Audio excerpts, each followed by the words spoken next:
Tuesday night football show presented by Fire and Vine. My name's Jacob Vincent. That's Noel McKay. We are here to talk some high school football. Week 7 of the high school football season is here. We're going to recap all of the Week 6 action, get you ready for Week 7 as well, as we welcome you into another beautiful evening here on the rooftop of Fire and Vine. Of course, you see their logo right there in the middle of your screen.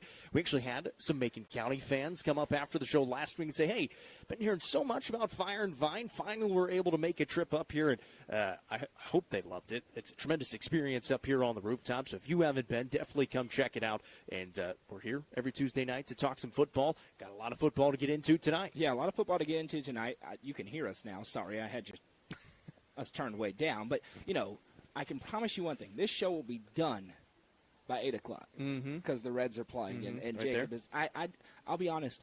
I did not even know that the Mets collapsed, which usually brings me so much joy because as a Braves fan, I've been tuned out of baseball literally since spring fling. Yeah. And that's not an exaggeration. So I'm glad they got in and the Mets didn't. That's hilarious. Apparently they completely collapsed The best part was the Marlins went all out, like through Sandy Alcantara.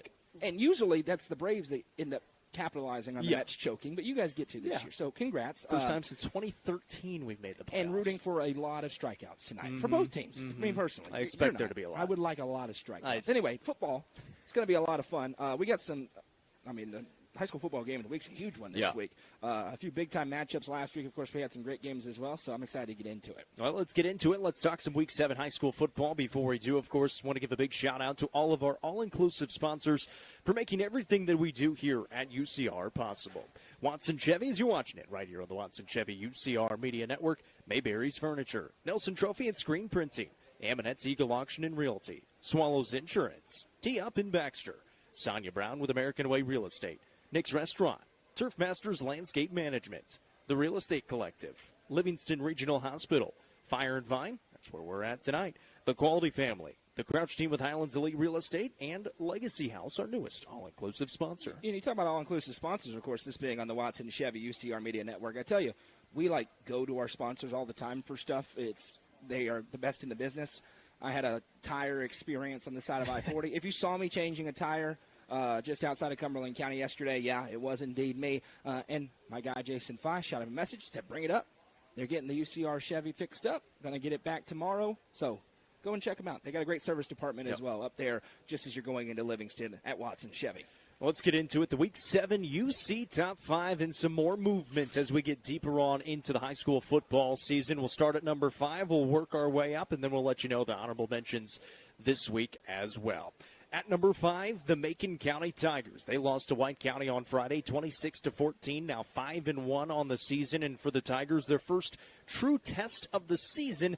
Didn't play their best football game, but still on the UC Top 5. Yeah, and it is a big slide. They were number 1. It's the first time we didn't have a certain team ranked number 1, and then they fall. And I think you hit the nail on the head. It's because that was the first time we got to see them tested against an Upper Cumberland team, and the Tigers last Friday night fell short. It doesn't mean the season's over. It doesn't mean they're not a good football team. Obviously, we're going to get into all that, but we were finally able to get some comparison, and it was probably the last team with a lot of unanswered questions.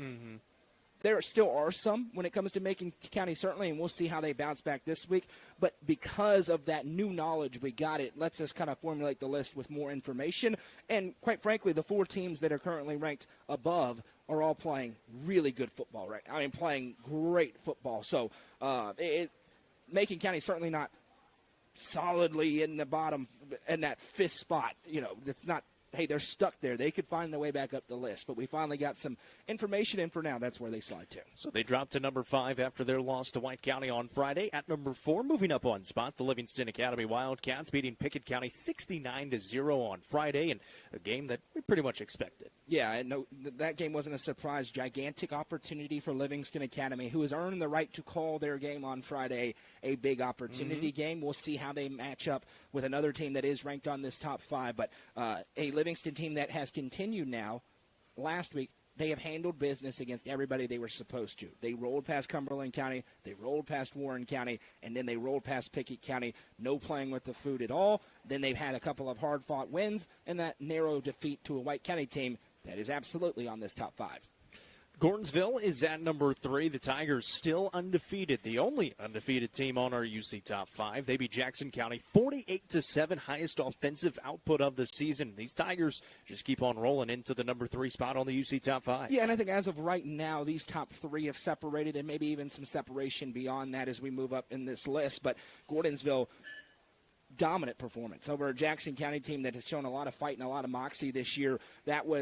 They have now planted themselves in the ground. No ifs, ands, and buts about it. They are the favorite in that 2A region. Obviously, a big game will happen in Week 11. It doesn't mean they can't be beaten, but they have put their stake in the ground as the favorites right now to win this region at 6-0. It's been a great season so far for Coach Jackson. Every single week, they've gotten better, and it feels like they're starting to really find their stride as they hit the home stretch of the regular season. So moving up to the number 2 spot are the White County Warriors with their big win over Macon County. Now 5-1 on the season. They've won 5 games in a row, a 26-14 win against Macon County, and have some of the best wins of the season in the Upper Cumberland as well. Yeah, no question about it. We had a real discussion about who should be the number 1 ranked team. White County has moved up this list rapidly. They're playing great football. They have their identity. They're playing a winning brand of football. They're playing largely mistake-free football, and that's huge in the high school level.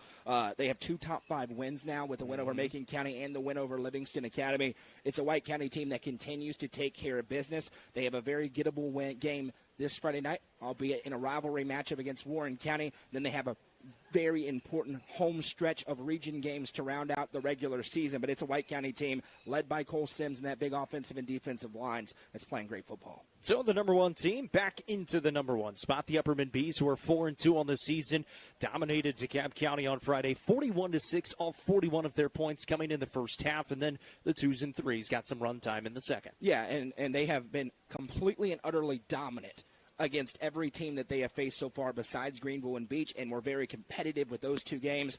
I think we know those 2 teams, Greenville and Beach, would be the number 1 ranked team if they were all of a sudden moved geographically into the Upper Cumberland. Those are 2 legit elite teams in 4A and in Class 5A. It's an Upperman team with weapons all over the field. They've got a bona fide Mr. Football candidate with Bronston Chaffin at quarterback, tons of different weapons. They've been, for all the talk, and yes, there is a formula for a team to give this Upperman team trouble. They've had no trouble on offense in any game this year, and they have been unbelievable on defense against Upper Cumberland competition so far this year. So when you talk about a UC top 5, they sit at number 1. And Chris, he says the top 5 should be separated by division. We're just not going to do that. And quite frankly, I'm just going to be honest, we don't really have to in our area. If we had 40-plus schools, we'd absolutely have to break it up. We only have 1 6A school, and then it drops to 4A. We've had 1A teams ranked on this list when it comes to Clay County. It is factored in. A team like Gordonsville at 6-0 sits at the number 3 spot. The 2 teams above them have losses, but we understand the classification difference. But we've talked about it before. We aren't going to split up by classification because then you get into how big's the gap between 4A and 2A versus 4A and 6A. I just don't believe in it. I think that there is a difference. There's a ladybug that landed on you. We are outside. But that's why we don't split it up by classification. But I like this top 5, and again, tons of movement for this late in the season, and that will continue given what happens on Friday night. Yeah, these teams obviously playing against each other as the season goes on in these closing weeks of the regular season. So once again, the Week 7 UC Top 5. Upperman back at the number 1 spot. White County catapults to number 2. Gordonsville at number 3. Livingston up to number 4. And the Macon County Tigers at number 5. That means the same 2 teams who have kind of been right on the outside looking in and very well could change this week. Absolutely. Stone Memorial and Clay County, the honorable mentions. Yeah, huge opportunity, especially for Stone Memorial this week when they face those Macon County Tigers on Friday night in the game of the week. And we'll see if there's an opportunity for some movement there. And if Macon County gets a big win, all of a sudden they can be moving back up this list. So there's the Week 7 UC Top 5. Once again, this is the Tuesday Night Football Show presented by Fire and Vine. I'm Jacob Vincent. That's Noah McKay. We're here on the rooftop of Fire and Vine. Glad to have you along. If you're tuned in on Facebook, make sure you leave us a comment. Let us know where you're watching from, what game you're looking forward to this week. Like the stream, share the stream. If you're tuned in on YouTube, make sure you subscribe to our channel on YouTube. You can comment along there and like the stream as well. We appreciate you tuning in tonight.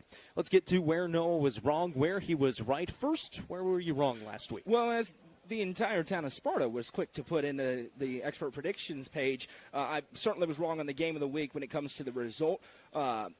Contrary to popular belief, even if I pick a game, it doesn't necessarily stun me when somebody else wins. Did not stun me that White County won that football game, but I was wrong in that I thought Macon County would be able to have less self-inflicted wounds in that game. And that's not to say, and we'll get to White County later on in the show, that they did not go in and win that game with no asterisks. But there were, the muff punts that really came back to bite Macon County, particularly in the first half of the game. That was unexpected for me. Certainly missed on that. And then I took a shot on York versus Grundy County. York was certainly competitive in that football game. He goes one game up in the picks, unfortunately. But I'm going to be honest about the picks, by the way, as we talk about this. Listen, we do where I was wrong, where I was right every week. We are certainly not perfect. If the tenor, because, listen, as the guy who owns it, and as everybody was quick to tell me on the End Zone show, I have to look out for this guy and Goose on the sideline. If the tenor around the picks does not stop, we're going to stop doing picks. Flat out, period. Because it has gotten beyond disrespectful to these two guys, meaning Jacob and Goose, when they get a pick wrong. And we went back, and historically, I think I'm 88%. You're like 85% on picking games correctly. I'm not going to allow my guys to come under fire on sidelines and in gyms and in stadiums because adults can't act like adults. Kids, love it. We can handle it. Call us out, that's fine. But 55-year-old men going to have to act like adults, so we're just going to stop the picks. I'm just going to be honest with you. And, I have no problem doing that. It won't hurt us in the least to stop doing the picks. So have fun. We can handle we're wrong. There's a big difference between that and the way some people have been spoken to and talked about because of these picks. They're a lot more important to other people than they are to us. Let's put it that way. So if that doesn't change, we're going to stop doing picks. And I wanted to say that publicly on air. Well, where were you right last week? The Gordonsville Tigers are for real. And this was a preseason read for me. I thought this was going to be a really good team. We talked a lot about it, even back in the preview series. I thought they had the potential to take a big step forward. And I thought maybe their path opened up a little bit moving up in classification because you dodged South Pittsburgh. That's kind of been the bugaboo in that second or third round with the region lineup in that single A region for Gordonsville. You still have really good teams, obviously. Marion County, East Robertson, the list goes on. But this is a Gordonsville Tigers team that week by week continues to get better, and I feel like we had a pretty good beat on that to start the season. So that's where Noah was wrong, where he was right. Now let's get into some of the games from last week. We'll get you ready for the games coming up this week as well. We have 3 broadcast games coming up this week, but we'll talk about all of the games across the Upper Cumberland. Now we're getting into fall breaks start next week for the next couple of weeks, so the games start to become a little bit slimmer over these next few weeks with a lot of bye weeks coming up these next couple of weeks. So just the 3 broadcast games this week. We start with Cookville. They fell to Green Hill last week, 35-20, but another game for the Cavaliers. They were up at halftime, 20-14, playing really well in the first half and just didn't have it in the second half. Yeah, and I texted you guys yesterday as I was watching this game back and said, I once again am watching a first half of a Cookville game saying, how did they lose? I mean, in control early in that football game, certainly was a competitive game. It wasn't like they were up by 20 points or anything, but they were able to run their offense. They were able to make some plays defensively. And then again, the wheels blow off the wagon. And there was a huge moment when you do not convert on a field goal attempt in your territory up by 6 points late in the third quarter. You put that through, all of a sudden you're up by 2 scores.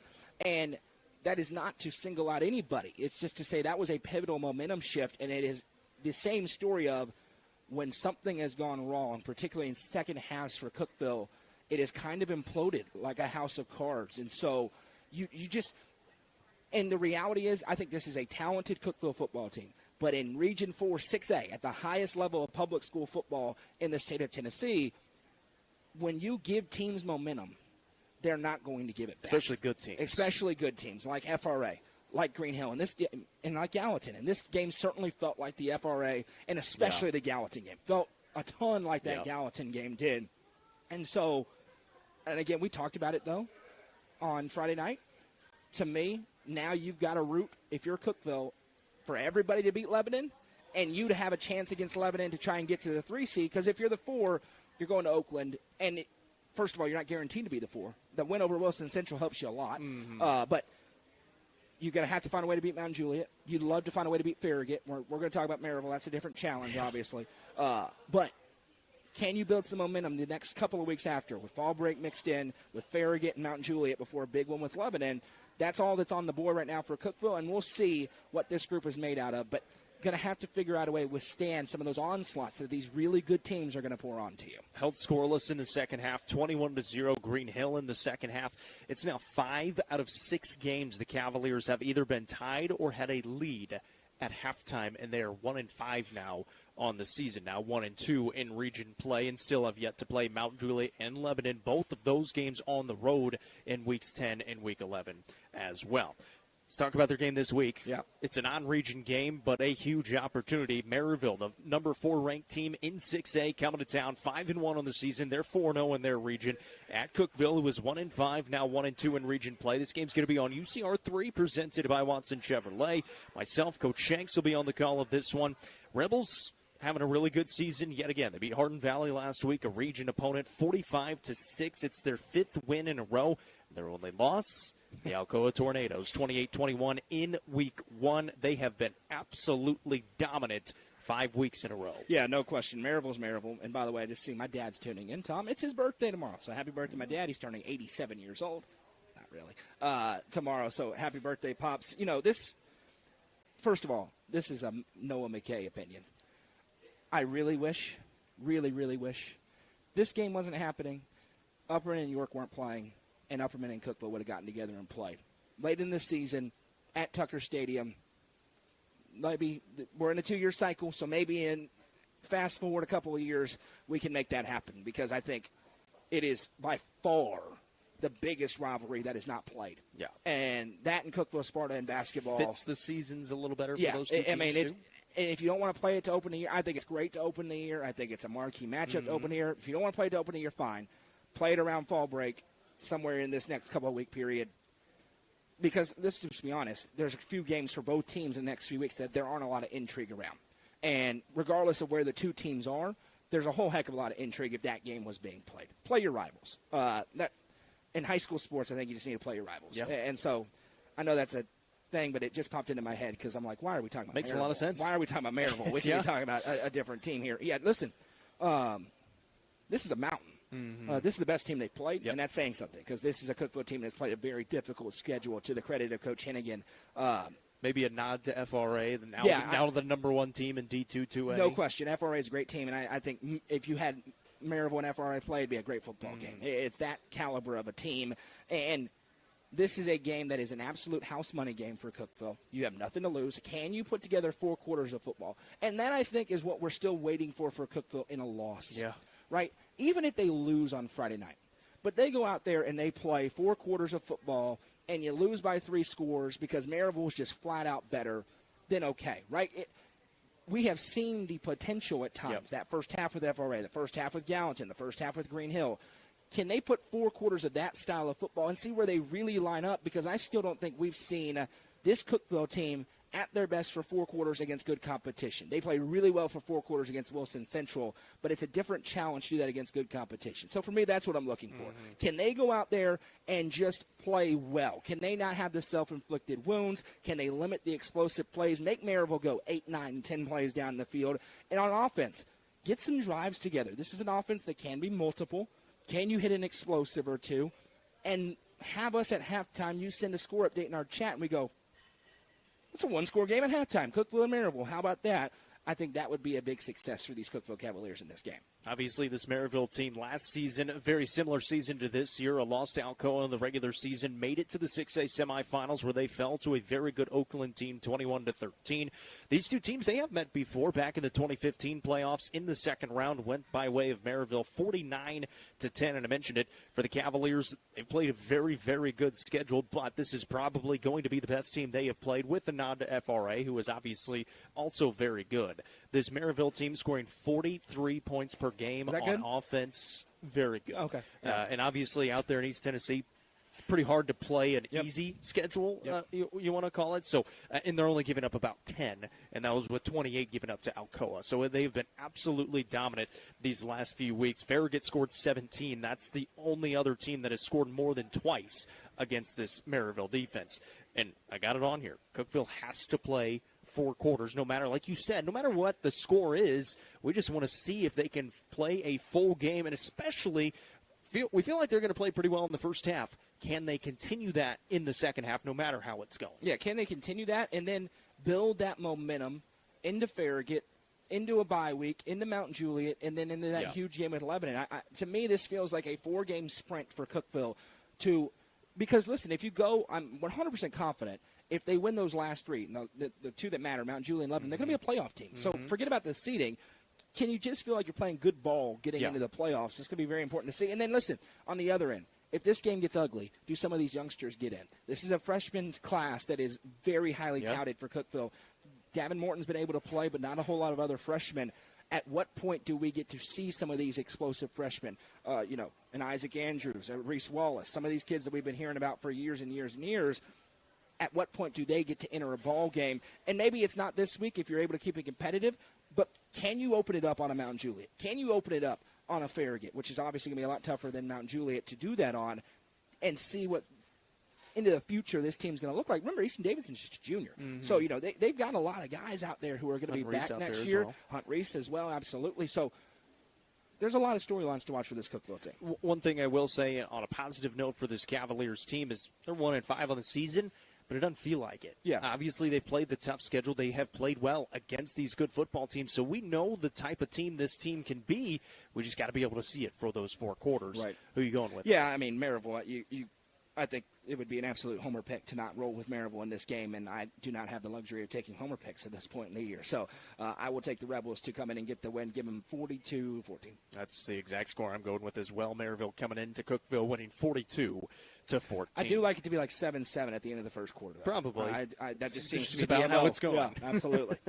Upperman beat DeKalb County 41-6 on Friday night. 5 different Bs found the end zone. Colton Johnson, the only B to score twice in the game. Bronston Chaffin, perfect through the air. He was really solid. Yeah. Only played the first half as well. And DeKalb County really struggled on the defensive side of the ball. Upperman went in, handled business, and now 2-0 in region play. Yeah, and, I alluded to this on the End Zone show. I have a lot of respect for how Adam Kane does not run it up on teams. This could have been a ridiculously lopsided score. And I think for the most part, none of the teams in the Upper Cumberland do.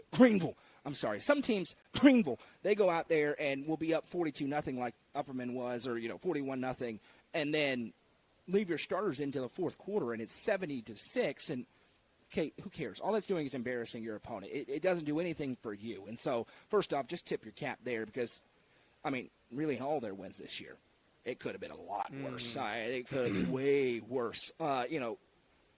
Reports of Upperman's death are extremely exaggerated. I think it's very easy to say in June, yeah, we schedule because we want to be threatened to not go undefeated. Okay, what then happens when you lose to 2 really good teams in the fashion in which you did? Upperman bounced back very nicely after the Greenville game, and they bounced back very nicely over this DeKalb County game. And they have not been challenged by competition besides those 2. They throttled Webb. They throttled Farragut. They throttled DeKalb County, obviously. I'm missing one in there off the top of my head. They throttled Stone Memorial. So a couple of good teams mixed in there as well. So, Webb's offense, Webb has trouble. Their offense scores like 40 points a game, and they couldn't do much of anything against this Upperman defense. So, Upperman still is the number 1 ranked team in the UC for a reason. They are the cream of the crop right now. Now, they got some big games. This one on Friday night, the Sparta game, obviously, the Macon County game with all the intrigue that's going to have. But you see how dangerous they are and how tough they are to prepare for because they have a fully developed, for real passing game to go along with a great back with Carmine Phillips, and then maybe the best quarterback in the classification, a top 3-4 quarterback in the state of Tennessee in Bronston Chaffin. Well, and Colton Johnson, he is leading the team now in receptions, but that was not the case 3 weeks ago. It has really been in these last 3 weeks where he has become that prominent receiver. I don't know how you match up with him. And he was dominant against Greenville. That's really where he broke out. He was dominant against Beach. That connection is so vicious. And then you compound that with 2 bona fide outside threats with Elijah Fitz and Gunnar Block, and then Carmine Phillips can do everything for you, and a quarterback that can make literally every throw.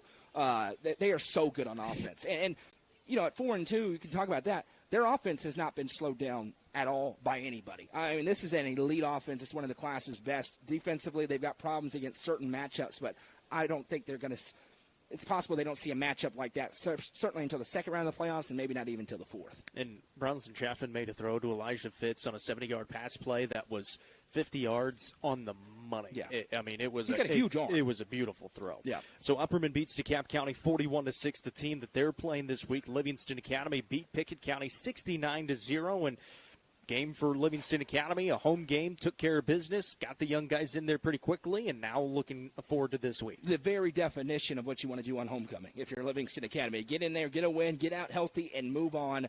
It works out very nicely schedule-wise because you had that just unbelievable fight with White County that the Warriors were able to pull out in the last minute. Then you have, the ability to catch your breath.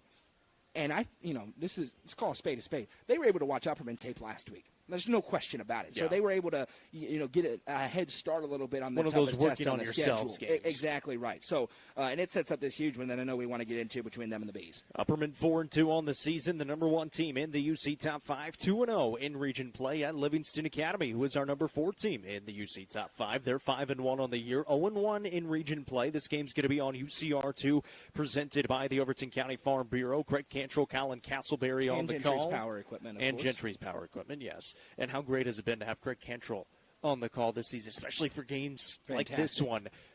Really looking forward to it. And Cameron Hughes, who is going to be on camera. We got him 3 weeks ago. He sent us a message to our Facebook page. He's been great. Yep. He did the Cookville game last week. Yeah, he does a great job. Really helps out us, the broadcast tremendously. Colin's doing a great job as well. We don't want to leave him out there. He'll be on color for that game, or for this game, I should say. First time in a long time that coming into this game, really since 2020, since Livingston Academy won, that it feels like we're looking forward to it. It's exciting. It doesn't feel like it's just going to completely be a blowout. Yeah, it'll be the first time since 2020 that this segment is not 2 seconds long of us saying two teams in different spots, Bees roll, right? And remember, when Bruce Lamb was there in Livingston, when Adam Kane first got there, this was the toughest matchup, bar none, for Upperman. Livingston won twice in those 3 meetings, and then obviously the 2 programs went in separate directions. So this is, it is a gigantic rivalry. Make no mistake. I mean, Upperman and Livingston, we talk about it a ton really in basketball, where it's manifested itself, but it's not going to be friendly confines for the Bees when they go up to Tom Davis Memorial Stadium on Friday night, to say the least. So, what Livingston has done so far is earn the right for us to talk about this game like it's a real matchup, because it absolutely is a real matchup. And, we talked about this kind of before the White County game and said, okay, you're playing really well. How does that compete now with a team we know is really good in White County? And they went toe-to-toe. I know White County won the game, but it was a dogfight throughout. And now it feels like narratively, now you level up again. Okay, you battled there. How do you battle with this team now? How do you battle with Big Bad Upperman, quote unquote? The quote that will never die, because I won't let it, because I think it's hilarious. Can Livingston, because let's be honest, okay, Livingston wants to win the football game. I'm sure they expect to win that game in the building. If this is a 14-point game at the end, the narrative on Livingston changes greatly. If they win it, batten down the hatches. But if this is competitive at all, because like we said, there has not been an Upper Cumberland team that has sniffed competing with this Upperman team. It has been running clock after running clock. If Livingston can battle with Upperman in this game, that bodes very, very well. Now, here's the deal. In this region, and we're going to talk about it with our game of the week, if you get that second region loss in week 7, you probably need to run the table. Now, the good news for Livingston Academy is they will have faced arguably the toughest 2. They'll have faced White County, and they'll have faced Upperman. So I'm not saying they can't get into the playoffs if they lose this game. But if you take that second loss, there's a lot more pressure, I think, as you move forward through the season, right? You cannot drop one to DeKalb, and then that Stone Livingston game is going to be gigantic, and that list goes on and on, right? Livingston-Macon is going to be huge. So that, I think, is the biggest thing out of this game. Upperman has the luxury of being undefeated in region play so far. Livingston, because of that loss to White County, there has to be a level of desperation, and they got to get Caden White to the ball early, often, and all over the field. He's got to be a superstar to beat this Upperman team on Friday night. I think one of the biggest things for Livingston Academy, defensively, what can they do to just limit this offense for Upperman? Obviously, they scored 41 points and a half against DeKalb County last week. They've been really, really good on offense. And like you said, haven't run it up. Against Stone Memorial, they scored 40 points. Probably could have scored a little bit more as 40, well. It was 40 early in the third quarter. So how do you limit this prolific offense and get it into the weeds, get it to the fourth quarter in a two-score game? Yeah, and this is where Livingston, I think, in some cases is pretty well, personnel-wise to slow down some of what Upperman does, because I think that they've got some dudes in the back end of that secondary. You talk about a Jesse Gentry, obviously Caden Weitzel flying around back there, and Rocco Carwile, that they are able to play, I think, better pass coverage, because Upperman stretches you out so bad because they can run their power stuff out of empty sets with Ronsden Chaffin, and they just get you outnumbered, right? It's kind of like what Tennessee does. They get those wide splits, they take a body out of the box, and then they're just going to run right down the field, right? So can this secondary for Livingston hang? We're very impressed with that line for Livingston. Obviously, they got to play their absolute A game to limit what Upperman does offensively. But can they hold up in the secondary to limit explosive plays? And then the ultimate question with anybody playing Upperman, how do you find a way to even sniff slowing down Colton Johnson? Because you look at the roster, there is not a person who is 6'5", 230 pounds. And Upperman has two of those dudes, and one of them is running down the seam, right? So that's what makes Upperman so difficult to prepare for. But you're right. Livingston's going to have to figure out a way to limit that, because the White County game, 13-14. I don't think anybody expects Upperman to be held to 13 points. If you do, you're going to be number one on the top 5 next week. I'm just going to tell you right now. If you hold Upperman to 13 points, you will be number one on the top 5. Even if they lose? That'd be stunning. No. If you hold them to 13 points and you win, you will be number one on the top 5 next week, just because of how explosive this Upperman offense is. Right now, Upperman has 4 wins in a row in this series, dating back to that 2020 game, which Livingston Academy won at Tom Davis Memorial Stadium, 21-14. And like I said on here, can Livingston just get it to that fourth quarter, get into the weeds a little bit? They like to hold the football, they use that time of possession. Can they use that to their advantage? And what kind of tricks does this coaching staff have? They've been really creative play calling wise. We have not seen a ton of trick plays out of this Livingston team. This is the week you run some trick plays, right? You throw everything out there, because you can have a program changing win. Now on the other side, talked a lot about Livingston. For Upperman, this is a play your game, and that's the case for most weeks for them. If they don't make the mistakes, right, they don't have the key fumble, they don't have a bad interception, they're going to be a heavy favorite over everybody that they play, just based on their talent and their coaching alone. So, the onus is on Livingston to make some stuff happen in this game. But again, you got to give a ton of credit to Livingston that we've talked, 10 minutes about this contest. And 8 weeks ago, I would have thought this was a 2-minute segment. So Livingston's playing great football right now, no question. Do have to pick it as well? Yeah, I mean, Upperman, as the number 1 ranked team, has earned the right to get the pick. I'm taking the Bees to get it done. Their offense has been so good. I'll go Upperman 42-21. I'm going 35-14, so similar spread there, just a little bit lower scoring. Upperman wins this one.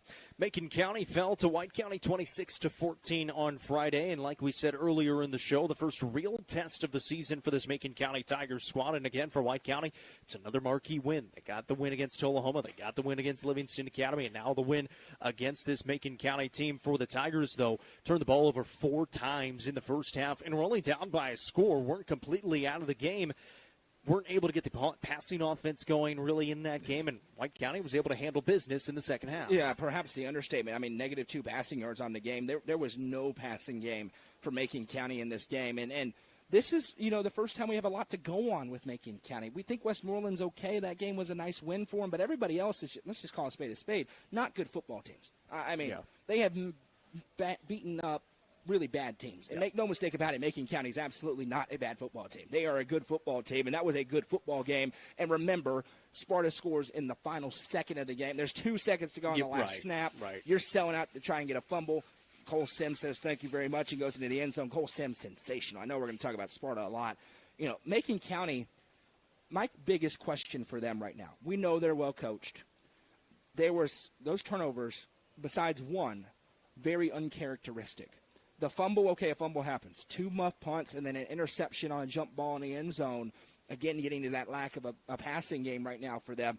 They had entered that game with 12 passes thrown on the season, 6 of 12 through the air. They are extremely one-dimensional. And my question for Macon County right now is, where is the explosiveness going to come from? Because so far it's been in the special teams, which is a humongous weapon. This is an elite special teams unit. Yeah. They got another Jacob Benson 56-degree backspin on. And they went right down the field on their opening drive. We know how great they are on script. They get that kickoff, and we went, whoa. They about to just come in here and roll, and then Sparta's defense. And let's be crystal clear about something. Sparta's defense is legit. Have not allowed more than 2 touchdowns in any game this entire season, and they've given up a couple of early scores. Right. And still have been able to bow their necks up, make adjustments, and get stops. This is a legit defense up front in this 4A classification. Macon still doesn't have a touchdown over 40 yards outside of special teams this year. This is a gigantic week for the Tigers. Gigantic week. And remember what we said before the season. We said they're going to be good. They clearly are good. But they've lost the get-out-of-jail-free card. Last year, you get a holding penalty on first down.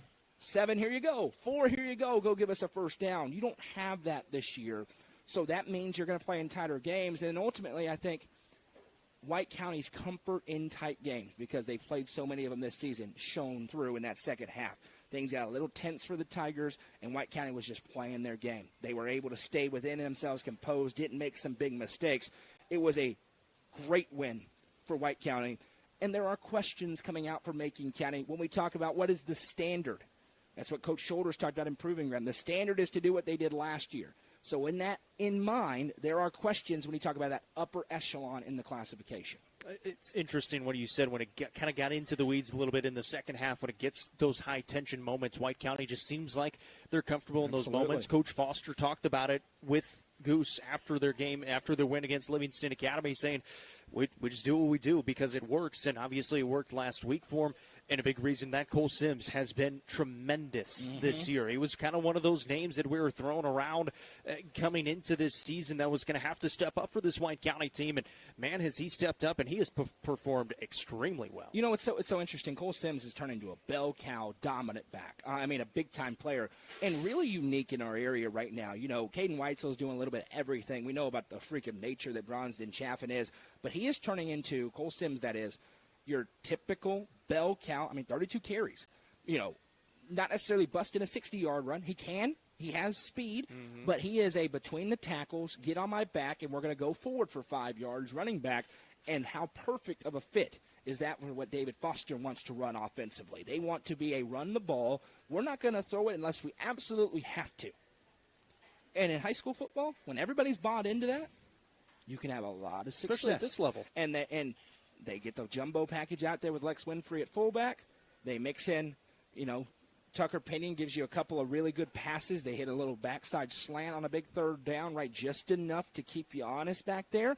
And that is a winning brand of football. Now, it is not blowing people out, right? They have one blowout victory this year. It was over York. Every other game has been close, but it doesn't matter as long as you're sticking to what gets you there. And you're going to bleed the clock, and you're going to not make mistakes. They do leave some openings, right? There were openings for Cookville. There were openings certainly for Macon County in that game. But when you have a defense as good as you are, right, what's the saying? Punt and play defense. Sparta is content to punt and play defense. And why wouldn't you be when your defense is as good as they are? And then one guy, we talk about Winfrey, we talk about Hunter Broyles, Cole Sims playing defense, obviously. Eli Smith on the outside of the defensive back spot's been very important, and he will be critical. Him and JoJo Dowell, because the matchups change moving forward. When you face Stone, and particularly when you face Upperman, there's going to be a lot more attention paid to that Sparta secondary. Those two guys are going to have to continue to play well to give them a chance against those teams. We'll talk about White County coming up in a little bit. They get Warren County in a non-region game this week. But right now, let's talk about the high school football game of the week. Stone Memorial, 5-1 overall in the season. They're 0-1 in Region 4 4A play at Macon County in Lafayette, who is also 5-1, but 1-1 in Region 4 4A play. This game will be on the UCR Facebook and YouTube channel, presented by Mayberry's Furniture and the Macon Bank and Trust Company. Noah McKay, Jeremy Tollison, Tim Case, and Hallie Gunlock on the call for this one. It is huge to win this game. You do not want to fall to 0-2 or 1-2, like we said here in Week 7. Then it feels like you got to run the table. And for these two teams, it's even tougher than what Livingston Academy would have to do. Yeah, it is. Stone Memorial will have already played Upperman, obviously. They'll play Macon. They still got the Sparta game. We just talked about White County, obviously. And Macon County, they got to deal with Upperman coming up later on in the year. So, and Livingston. And Livingston. This is not a loser leaves town match necessarily for the playoffs. It is a loser leaves town match for a home playoff game. You're not going to finish in the top 2 if you lose this game. I mean, there's just no chance that it's going to happen. So this is a gigantic game. And styles make fights, right? This is going to be a very different style fight than the one that we saw last week in the game of the week with Macon County, but it doesn't make it any less intriguing. These are two polar opposite football teams with how they play. And remember, last year, the curb stomping. It was week 11, just dominance out of Macon County. But before that, every year has come down to the final seconds when these two teams get together. And I think that's really because stylistically they're so opposite to what they do, and they stress each other out in a major way. You think about what's the strength for Macon County in the trenches. They are a running football team through and through. Wing T, shotgun, running the football. Matthew Wheely carrying it. Xavier Bentley, who had a hurdle that was unbelievable. By the way, I want to be clear because they threw a flag, and I thought I was going, you are not allowed to hurdle a defender. Right. I want to be clear, though. The play was sick. Okay? They took the flag away, which was a gift to Macon County because it should have been a penalty by the rule. I'm glad. I hope that they changed the rule. I just want to be clear because I was like, that's a penalty. It's not because I didn't think it was awesome. It's a safety rule. Yeah, it's not because I didn't think it was awesome. Yeah. It was incredible. But they're going to run the football to get back on point there. Stone, pro-style or college-style RPO offense with Noah Potter, whose stats are starting to look ridiculous through the air. Dylan Phillips, still question when will he come back? Man, that'd be a big huge one if they could get him back. But they've got guys, Caden Page on the outside. So what does Stone's front look like defensively is a huge question against what Macon County wants to do. And this is going to be by far, it is the first time all season, talking about test, that Macon County secondary is going to get tested. And with a whole bunch of new names that a lot of people don't know, how does that defense hold up? The other interesting thing to note with Macon County, all the talk, they were going to not play both ways. Second quarter on Friday, everybody was playing both ways. Matthew Wheely, who's an all-state linebacker, back at the linebacker spot. A lot of linemen up front. Dawson Whittemore, he's back up front on the defensive line. So does that continue for Macon County? And got to have it game. And I think mentally, whoever wins this game comes out with a lot of confidence. Whoever loses it at 0-2 in the region, if you're Stone Memorial, at 1-2 in the region, if you're Macon County, it's gut check time with not an easy game on the board, particularly for Macon County left on this season. Yeah, and then for Stone Memorial, you got to turn around, get ready for a region game right after before you get your bye. Macon gets their bye next week. And you mentioned it last year. This was an absolute bludgeoning for Macon County, 54-0 in Cookville, and it was from the get-go. Complete running clock in the second half. Noah Potter gets hurt in the first half. He does not play in the second half. Obviously, he didn't play in their playoff game as well for Stone Memorial after that because this game was in Week 11 last year. Right. But before that, 2-point game, 1-point game, 1-point game. However, Macon County did win all three of those games in those close contests coming up, or I should say before last season. So we expect this one to be a close one, kind of like those previous years. I mean, I was there a couple of years ago, me and Rusty, when they won at 15-14, right. And before that it was 35-34. Before that it was 21-19. That's still maybe my favorite call of yours that you've had at UCR. That game was crazy. He was getting chirped beforehand by some of the Stone fans because of the picks. Mid-game about the picks, and it was that was a legendary call from Jacob Vincent on that fake extra point that was not a called fake extra point. Right. But it ended up working out. Yeah, to that point, though, it has been – they are so opposed in how they do things that I think very interesting. And, okay, we know last year's Macon County group was super resilient, right? They were able to bounce back from 2 regular season losses. What is this Macon County group made out of? We saw Stone bounce back very nicely after they got shellacked by Upperman. They go on the road and shellack Loudon, right? They were able to bounce back nicely. What is the group – what is the resiliency level of this Macon County team this year? Back at home, maybe the toughest place to play in the Upper Cumberland at Pat Parker Memorial Field. Super long road trip as well. Super long road trip, not in a fun terms road of trip, in-region. Right, it is the longest one I think you could have within this region. So this is a really interesting game. And to me, one of the big keys, can the pass rush get home for Macon County, and can they get home with 4? Because Noah Potter is so savvy. Obviously, the quick game RPO, but when he can escape, and him and Hunter Haney, and we'll see about Dylan Phillips, but Caden Page as well, start running around, that's when bad things happen. And can Macon County get home without sending extra rushers? Because if you send extra rushers, that RPO game becomes a little bit easier as well. That matchup's going to be very interesting. The other side, how does Stone's front battle against the wing T? it is a different matchup than the one last year that Macon County rolled, because Macon County's offense is very different than it was a year ago. Can Stone bow up in the trenches? That has been kind of the conventional wisdom, is that Stone doesn't want to get in there and fight physically. I'm not saying that about this year's team. I think that's been the kind of overarching thought towards the Panthers. I told you a lot. I like this Stone Memorial Panthers team, and I think they have an opportunity on Friday night to show that this group can get up to that level of physicality that you have to have if you want to beat Macon County. Stone Memorial beat Warren County last week 24-17, so they're coming off of a couple of wins now coming into this game against Loudoun and Warren County. And we've kind of talked about it. Test. Yeah. Much tougher We've test. kind of talked about it these last few weeks as well. With the Stone Memorial team, particularly this year, feels like they're more ready week in and week out. We've seen them at times in this Macon County game last year.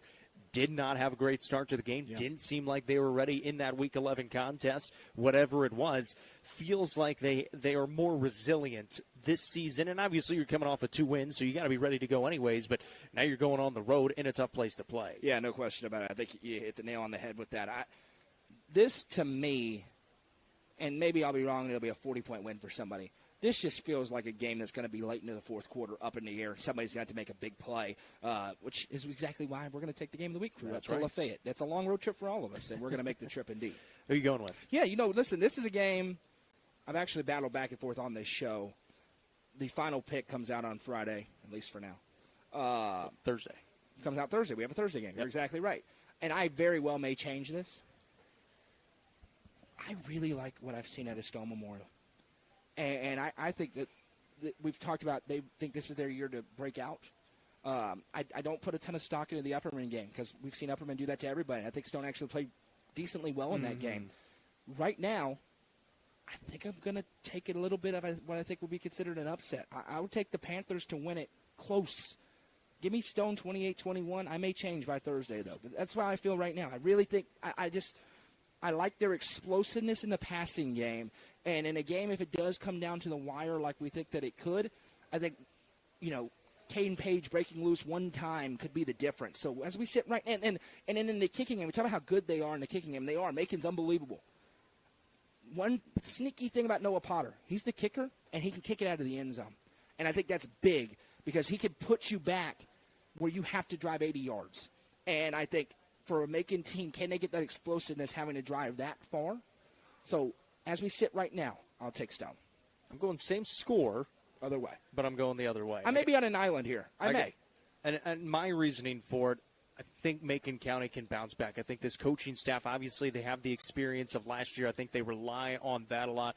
It's not going to be a fun week of practice, but I think it'll be a productive week of practice for this Macon County team. Stone Memorial going on the road. It's a huge game for them. It's a huge game for both teams, as we talked about in terms of region play, but especially for Macon County, who has the win against DeKalb County already. You don't want to drop to 1-2, still have to play Upperman, and then still have to play Livingston Academy as well. I think Macon County bounces back and gets the home win 28-21. You know what's interesting is I actually don't disagree. I think Macon County is going to bounce back well. I think my pick right now is more about Stone than Macon.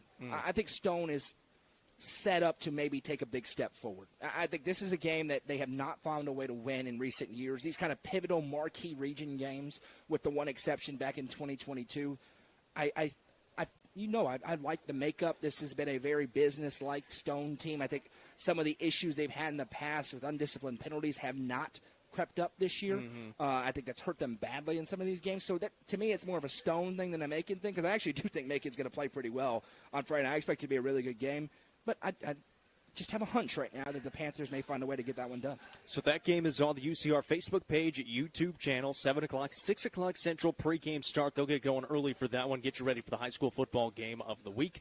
On UCR2 is another fun one, Livingston Academy and Upperman in Livingston at Tom Davis Memorial Stadium. That game on UCR2. And then UCR3, Cookville, hosting one of the top teams in the state in 6A in Maryville. I'll be on the call for that one on UCR3 with Coach Shanks. Let's talk about some of the other games across the Upper Cumberland coming up on Friday. There's a lot of games coming up on, Thursday and Friday. The Thursday game is Clay County. They're hosting MTCS, which is a big one for them before they get into region play. Clay County, a 5-1 team. They've won 5 games in a row, coming off a win, obviously. Going up against MTCS, who is 4-1 on the season in that Division II classification, in the smaller division, I should say, in Single A. But a good contest here for Clay County, and we'll see what they can do in Salina. This game's really interesting. You can probably think what I'm thinking right now as I see Thursday in all caps on this game. This is a really interesting football game. We haven't got to see a ton of Clay County this year, Jacob. Interesting. Stay tuned to our Facebook page tomorrow. This is huge because it's the last game Clay County can get beat. That's the reality in the regular season. In the regular season, obviously, they're going to hit their region slate and go 3-0. Yeah, really lopsided fashion. So I like this game in this spot. I talked about that last week with Cannon County. They passed that test. The offense really good, and it's the Adams. Nolan and Reese Adams are running the crap out of the football, for lack of a better phrase. They are just been dominant on the ground, and they're hitting some shot plays off of it. Cole Leeds had a really nice game last week. last is a nice too. receiver. I like how things are progressing for Clay County because I think we saw, obviously, week 1 didn't go very well, and then we saw them kind of have some dog fights we maybe didn't expect where they were finding ways to win, pun intended. And then all of a sudden, even Jackson County game, which ended up being close, remember, they were in control when that rain delay happens. And I just think it's really tough to be the team ahead and then have everything stop. Day. And then, I just think that's pretty tough in a momentum-based game, which football certainly is. And now we're seeing them start to separate and beat good teams. And they beat Cannon County, where they were clearly the better team last week. Another opportunity against a single A, but D2. Anytime you get a D2 team, you're going to have a tough game on your hands. I like the way things are progressing for Clay County, and I think they have found their formula. And I think that's tough when you go from Nate to Nolan, who are very different players at the quarterback position. Obviously, they didn't even have Nolan the first game. I think now they've found kind of what his skill set works best for when it comes to the running game and then how the passing game works off of it. And I think defensively, they're making enough plays. And the thing about Clay County has been opportunistic. And they're opportunistic again this year with a ton of interceptions on the back end. Joe's got a question for you. Well, you got to edit it. He didn't even get it right. So, all right, so Joe's with 615 Preps. They host a weekly show on Wednesday. It's a crossover of kind of our westernmost counties. There we go. See, voice to text. He got you. So every week I go in and ask him why he hates a certain team. And this week he asked, why do I hate – long-time watcher, first-time commenter. Why do I hate Macon County? I'll hang up and listen.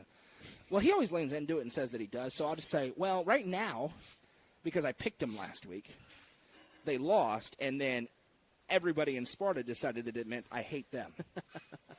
So I don't love that about Macon County right now. Yeah. By the way, for the White County fans that were convinced we hate them and are stupid idiots, which is literally what we were called. Literally. What was it? Ray Charles could pick better than we could. We all picked you last week against Livingston, and we're all going to pick you this week against Warren County. You underestimate me if you think that I wouldn't pick against you if I actually hated you, because I would pick against you every week.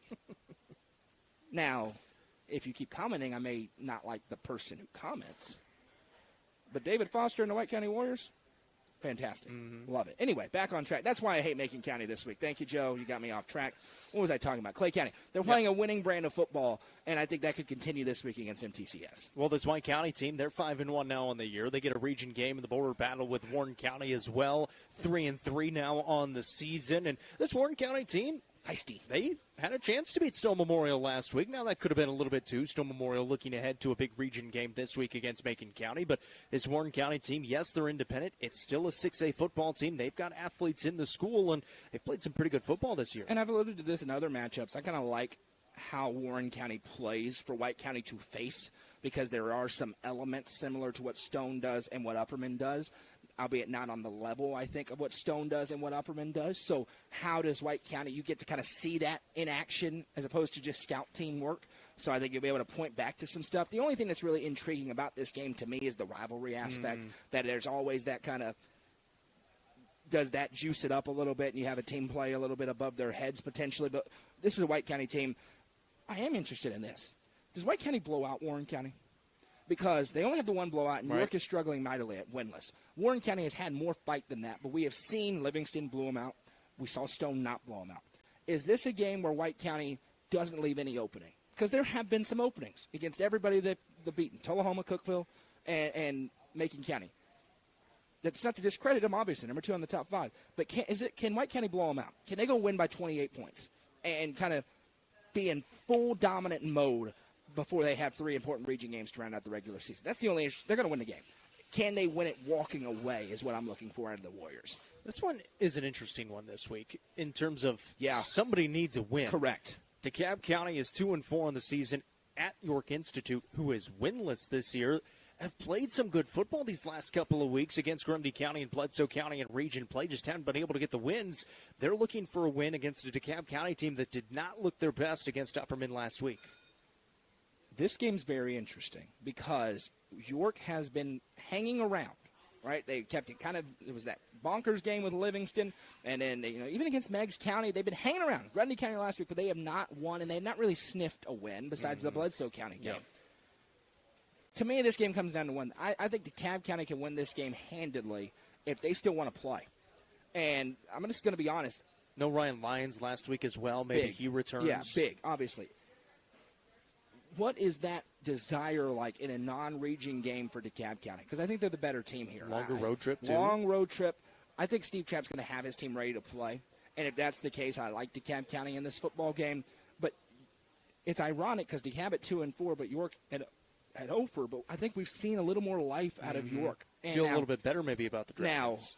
Now, there is a gigantic difference, monumental, between Macon County and Upperman and Grundy County and Bledsoe County. Yes. Okay, monumental. Yes. So that's not lost on me in the least. That these are tough game teams that Macon County, or that DeKalb County rather, is having to play.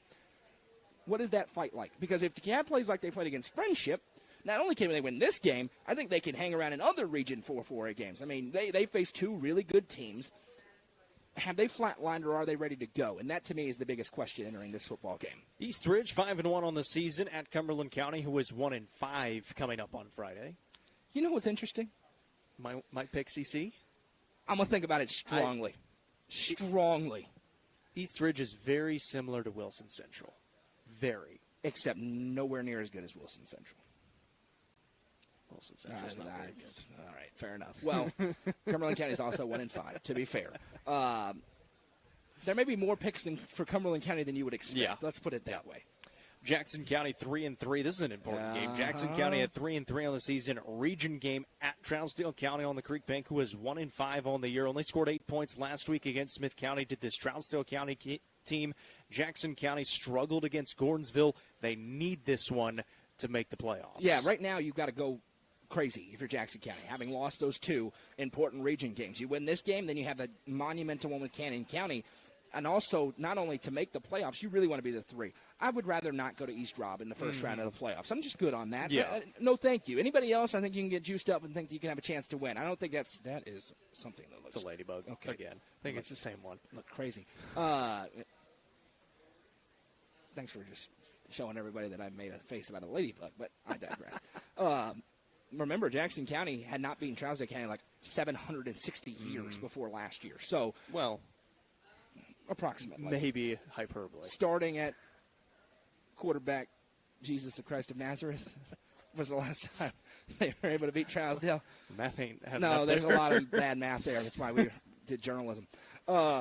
Anyway, Trousdale County's been feisty the past few weeks against good teams, against Smith County, against Clay County. So this is not an easy layup for Jackson County, but it is a spot that I like Jackson County to go and kind of – listen, I think we all think Gordonsville is kind of entered an upper echelon in the classification in this region especially. So this is a bounce-back spot, but not a layup at all for Jackson County.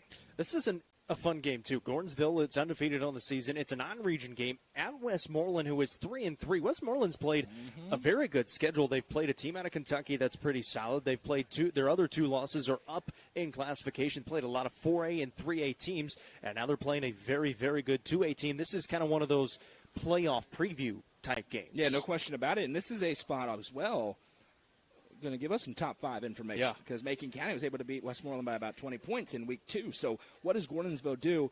And this is a spot I think we get a lot of information about the Tigers because if they can roll in this game, it feels like they have hit a new level the past few weeks. It feels like they kind of were kicking it into gear, and now both sides of the ball are playing at their best. If they can go in and have a convincing win in this one, bodes very well for them as they hunt what could be an undefeated regular season.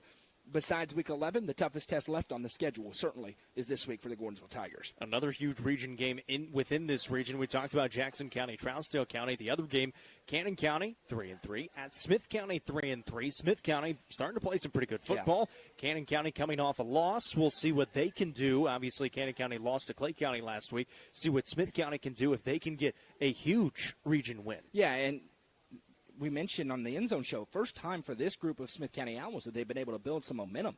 They've gotten to stack a couple of wins together. 2 in a row. And now you get Cannon County, which I think is the best of the bunch that they've played in this 3-game stretch. That being said, huge opportunity for Smith County to keep pace because all they have to do is hold serve. You win this game, and then you find a way to stack those wins.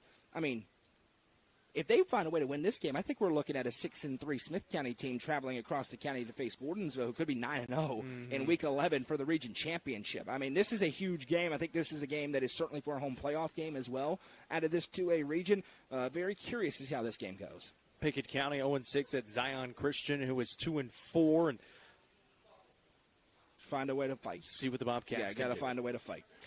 Reminders. Friday morning, we'll have UC Game Day morning. We'll recap that Clay County game as well, possibly. That'll be Friday morning, UC Game Day morning, presented by Watson Chevy at 9 o'clock. Then the Friday night End Zone show. We've been pretty good these last couple of weeks. I'm going further away this week. That is true. I'll be way up there. That is true. In Lafayette. But we have been pretty good these last couple of weeks. We've been getting spoiled by 10:30 start times on the End Zone show. We will have the Friday night End Zone show at some point coming up Friday night after the game's presented by the Real Estate Collective. We're back on the radio Saturday at noon. Tennessee Tech hosting Western Illinois as they play their second. The Leathernecks. That's right, out of Macomb, Illinois. They played Indiana whenever I was there. Did their game. They probably won. Yeah. No way. By a lot. Indiana did? It was basketball. Oh, basketball? Okay, never mind. I thought it was football. I was giving you a shot before Signetti got there. Give me the Leathernecks over IU pre-Signetti. Baby. Hey, you weren't saying that with a minute to go in the game, which is ironic because he was texting me as Tennessee was trying to give the game to Mississippi State, and he's texting about Indiana, and I was like, dude, I promise you I'm not watching that game right now. But he was texting me like I was supposed to know what was going on. It was not on my TV, I can tell you that. But you guys found a way. We did. You're 5-0. You are into the dead bye this week. Well, it's next week. But you are dead. We'll see. At Oregon? In Alton. Dead. Yep. We'll Hammer whatever the line is for the Oregon Do you know Ducks. the last Big Ten team to win in Alton? Probably Indiana, because you say that. Yep. Yeah. It's like 2004. It's a good thing you blew out Illinois as much as you did, because you're going to need that resume builder. They beat USC, so it looks because really everyone good now. told me USC was good. The Big Ten's not good. How about that? Anyways. Oregon is and Ohio State are. Anyways, we'll be doing Western Illinois at Tennessee Tech on 106.1 The Eagle pregame at 11. Yes. We think? Yes. We hope. Yes. And then kickoff at noon. Myself, Noah, Justin Matheny will be on the call for that. And then we'll be right back here on Tuesday for the UCR Tuesday night football show. Bring a radio, a little handheld radio, and go. Should be good weather on Saturday. I think they're having a purple out. Purple out. We're purple.